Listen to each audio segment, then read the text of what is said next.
Tapi dengan dilanjutkannya PPKM, menurut Bang Ucup gimana? Begini, Gitu. yang pertama kita perlu evaluasi pada pelaksanaan PPKM Mikro yang kemarin. Iya. Dari tanggal 3 Juli sampai tanggal 25 ya. Iya, Bang Jago, Abang Jago, sorry Bang Jago, ampun Bang Jago.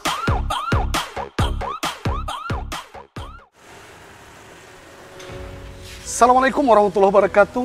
Jumpa lagi bersama Bang Jago. Bangun fakta, jangan gosip. Ya, di Senin bro, 26 Juli 2021. Bang Jago saat ini lagi santai minum kopi di salah satu warkop ternama di kota Gorontalo bro. Jadi di samping Bang Jago juga bro, ada salah satu mantan aktivis Universitas Negeri Gorontalo ya, yang ada power bro, Bang Ucup Baiki. Jadi Bang Jago pengen diskusi santai terkait ya PPKM, penerapan PPKM yang saat ini mau dilanjutkan oleh pemerintah pusat.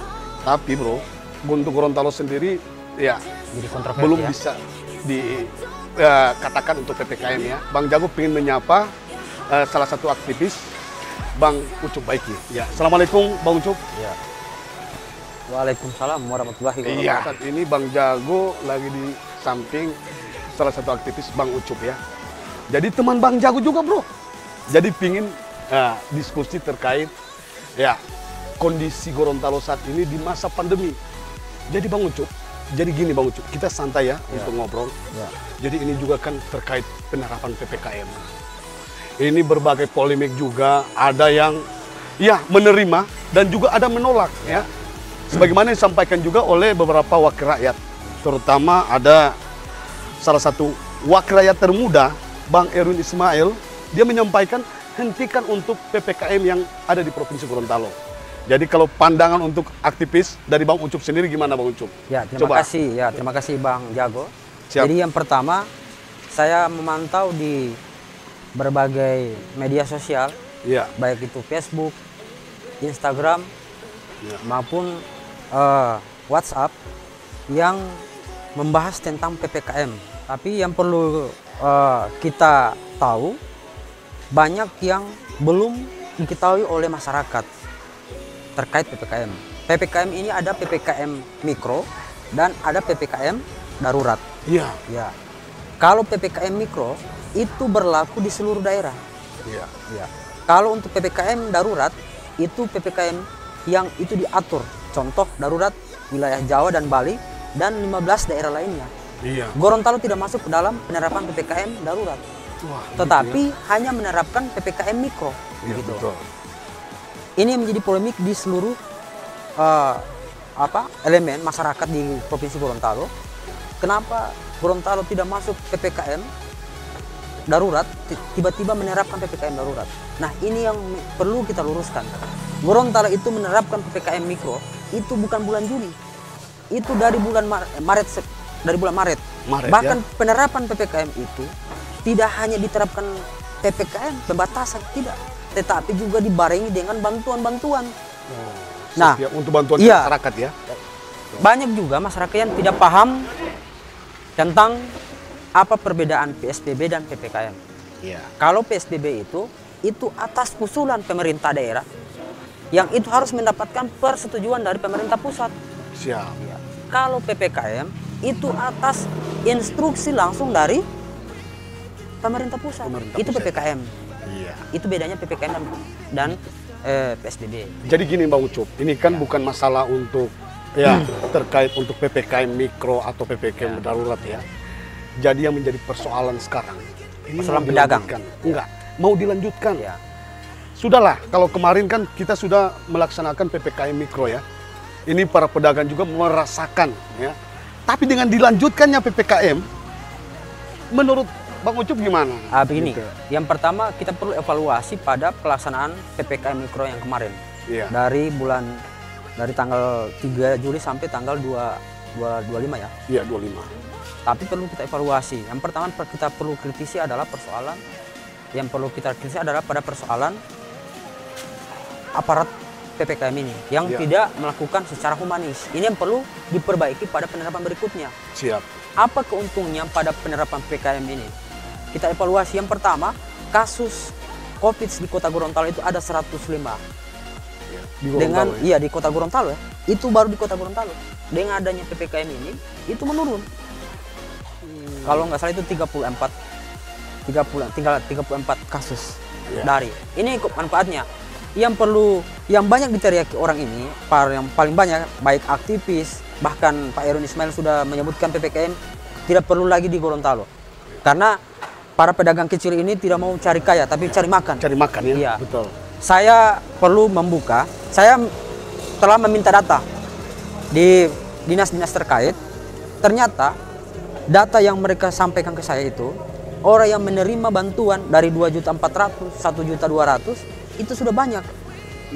Itu sudah mulai jalan mulai 2018, bulan Maret 2021. Iya.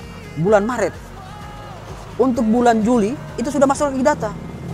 Seharusnya kalau kita mengkritisi, yang perlu kita kritisi adalah bagaimana yang diberikan bantuan itu adalah tepat sasaran. Misalkan orang yang benar-benar punya usaha itu yang diberikan. Jadi selama ini pemerintah itu tidak tepat sasaran ya untuk memberikan bantuan artinya, kepada itu masyarakat yang perlu menjadi perhatian semua orang, khususnya para anggota DPR. Iya. Bantuan-bantuan yang dari pemerintah pusat itu harus benar-benar tepat sasaran. Orang yang benar-benar punya usaha yang kena dampak itu diberikan bantuan. Jangan hanya karena saudara dari petugas ini diberikan bantuan. Ini yang perlu kita kawal. KKN ya. Iya, seperti itu. Jadi bro, ini Bang Jago juga bersama aktivis bro bahas terkait PPKM. Jadi Bang Ucup, ini kan mau dilanjutkan juga ya. Tapi untuk Gorontalo tidak masuk dalam untuk penerapan Jawa Bali ya. Jadi kalau untuk Gorontalo ini sebagaimana disampaikan oleh Bang Erwin juga, kalau menurut Bang Ucup selaku aktivis, Ya, begini, mau dihentikan atau itu semua tergantung kasus. Kalau kasusnya semakin menurun dan dilihat ya, kan level-level 3, level 4 itu berdasarkan juga kasusnya berapa. Ya. Kalau persoalan boleh atau tidaknya Gorontalo menerapkan PPKM diperpanjang, itu tergantung pemerintah pusat. Iya kan? Karena PPKM itu kan instruksi langsung dari pemerintah pusat. pemerintah pusat? Iya. Jadi gini, sebagaimana disampaikan juga Bang Erwin terkait, beliau sampaikan, coba PPKM dihentikan, tapi bisa menerapkan protokol kesehatan. Iya. Ya, sebagaimana kayak new normal ya, yang sebagaimana yang diterapkan oleh pemerintah juga. Apa memang ini mau memang dihentikan? Jadi atau kalau kita lebih fokus pada penerapan PPKM ini pada apa yang menjadi harapan masyarakat. Iya. Kan paling banyak kalau kita tidak dibatasi untuk beraktivitas, apa yang kita dapat? betul. Padahal pemerintah pusat melalui Menteri Perekonomian, Ketua Komite PEN itu menyampaikan bantuan-bantuan itu segera akan didistribusi ke seluruh daerah. Baik bantuan BLT, BPUM. Siap. Coba kita lihat pada tanggal-tanggal muda, masyarakat berbondong-bondong antrian di ATM BRI. Itu sudah jelas penerima bantuan BPUM, khusus usaha mikro kecil. Jadi bro, ini Bang Ucup, kita juga ya lagi ngopi ya. Ya. Kita santai. Ya. Nah, selain Bang Ucup juga sebagai aktivis, Ya. ini Bang Ucup ini sekarang di masa pandemi apa yang Bang Ucup laksanakan? Yang pertama saya Itu mantan aktivis itu tahun berapa Bang Ucup? Maksudnya saya dari 2007 2008 itu bergelut di organisasi mahasiswa HMJ, Senat, dan 2010 terakhir di BEM. BEM ya? Ya, saya lebih banyak mencari pelaku usaha kecil Iya. yang berhak mendapatkan bantuan. Itu saya minta kepada pemerintah untuk mendapatkan bantuan. Jadi sebagai Ya, perpanjangan tangan ya? Ya, makanya masyarakat. data-data yang masuk di provinsi itu saya juga punya. Oh gitu ya? Iya, karena saya juga masuk membantu masyarakat ekonomi kecil. Luar Saya memang biasa. tidak bisa memberikan secara material ya, Iya. tetapi melalui jaringan, maka itu kita perlu salurkan kepada pemerintah. Iya. Jadi Bang Ucup juga ini merupakan ya pemerhati juga ya. Iya.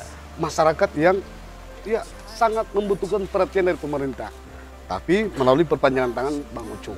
Jadi ini terakhir Bang Ucup. Ini juga apa yang mau disampaikan kepada pemerintah. Ya, coba jelaskanlah selaku aktivis kan. Apalagi banyak juga yang sudah bahas terkait ya penerapan PPKM disampaikan para wakil rakyat. Iya. Coba tolonglah, kalau Bang Ucup bisa menyampaikan kepada pemerintah, baik pusat ataupun daerah, coba disampaikan. Ya. Ya. Jadi kalau untuk masukan kepada pemerintah, yang pertama untuk penerapan PPKM ini petugasnya untuk lebih humanis ya. Ya, Karena menjadi sorotan kemarin itu hanya satu titik itu tapi mempengaruhi di berbagai macam titik. Iya. Contoh di muka depan UNG ya, karena itu diambil barang-barang pedagang kecil menjadi sorotan publik. Ya, padahal Itu barang-barang kecil itu seperti apa? Kalau menurut kayak pantauan Bang kayak Jago, kursi, kayak meja itu Oh, kan juga. diangkat. Iya. Padahal pemerintah memang 1-2 hari sebelumnya itu sudah memberikan pemberitahuan sebelum ada penindakan. Cuman ya memang orang kan mau cari nafkah begitu. Makanya harapannya kepada pemerintah kota maupun provinsi untuk lebih humanis lagi ya untuk pada penerapan PPKM. Dan yang kedua penyaluran bantuan ini seperti bantuan yang usaha-usaha ini ya. Iya, betul. Ini harus tepat sasaran. Tepat sasaran ya. Data-data ini harus benar-benar orang-orang benar-benar yang punya usaha kecil yang mengalami dampak dari penerapan PPKM ini. Apa memang sudah ada yang menyampaikan ke Bang Ucup terkait Ya, mereka kalau masyarakat mereka- tidak mendapatkan kalau- bantuan atau Ya, gimana? mereka banyak tanya. Ada yang dapat ada yang minta bantuan tapi belum dapat. Saya tanya usaha apa? Ah, mereka ada uang jual nasi kuning. Ah, itu Jual saya kuning. data. Itu saya bantu, saya masukkan ke kelurahan untuk diberikan bantuan UMKM.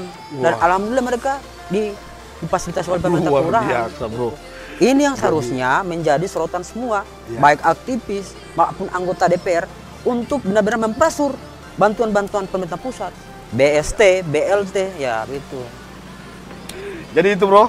Ya. Apa yang menjadi harapan salah satu aktivis Bang Ucup ya, yang ada power di Gorontalo, bro. Jadi makasih nih Bang Ucup sudah Siap, meluangkan terima kasih, waktu Bang Jago, dengan ya. Bang Jago. Jadi setelah diskusi santai bersama Bang Jago, maka Bang Jago pingin akhiri. Bersama Bang Jago, bangun fakta, jangan gosip. Assalamualaikum warahmatullahi wabarakatuh. Abang jago, sorry Bang Jago, ampun Bang Jago.